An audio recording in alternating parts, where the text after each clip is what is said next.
Making the decision to be a musician wasn't really much of a decision for me. I'm from a musical family. There was music in the house every day.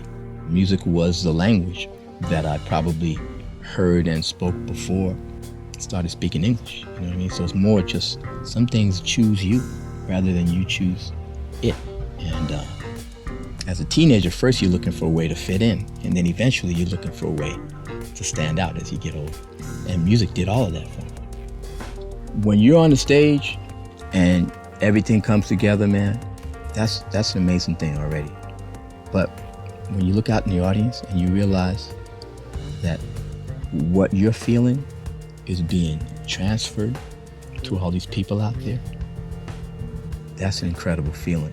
But that's the idea, that music is such a wonderful means of communication.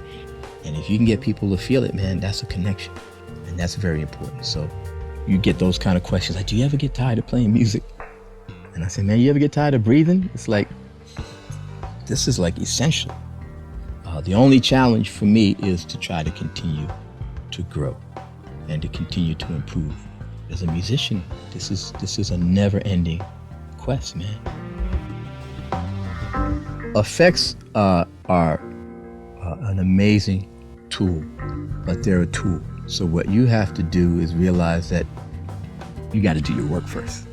You got to go to the woodshed and make sure you got your chops together. That's your job. But the effects can inspire you, you know what I mean, to communicate in a different way. And the colors that you can get, man, really change the music. You run into a block, everything's kind of sounding the same, man, and you just hit that phase shifter, man, and like sunlight comes on, man. All of a sudden, notes that were just mundane, all of a sudden, they have this little magic to them, you know what I mean? And it makes you look at the world a little differently. It makes you look at your music a little differently. Next thing you know, you running down the road, man, with some more creativity. I discovered the MXR brand staring at the feet of guitar players in my neighborhood. I come from a neighborhood in New York called Jamaica, Queens.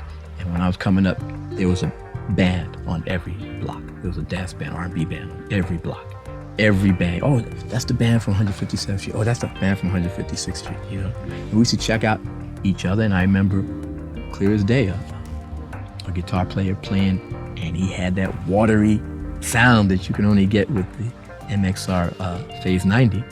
Next day I went to the music store looking for that orange pedal, you know. Visually, the first thing that you noticed was that orange. So, you know, you didn't even have to be close to the musicians to know, oh, there it goes. The visual plus the sound identified it. And then what became cool is that, you know, MXR started coming out with all these different colors, right? And subconsciously, especially as young people, you started identifying the sound with the colors. You know, like even today, if I hear a certain chorus sound, it sounds yellow to me because the MXR stereo chorus was yellow. And flangers, that sound sounds black to me because that was the color of the MXR flanger. Even when MXR comes out with a pedal today, what's the first thing I notice? What color is it? You know what I mean? And then when you step on it, it sounds like that. You make a connection between the visual and the aural.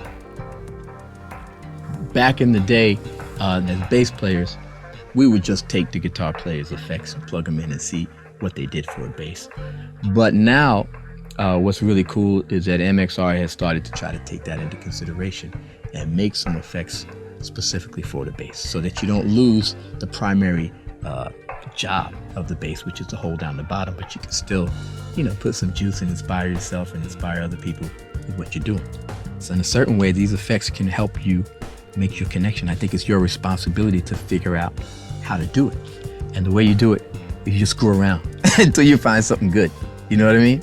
You go to the music store and you stay there as long as the music store guy will let you stay there. Try to find one that you feel like, oh, this would be cool. Bring it home, experiment, experiment, experiment, you know? And you can't hope that the effect is gonna make the music for you. But if you use it creatively, man, it can really inspire you.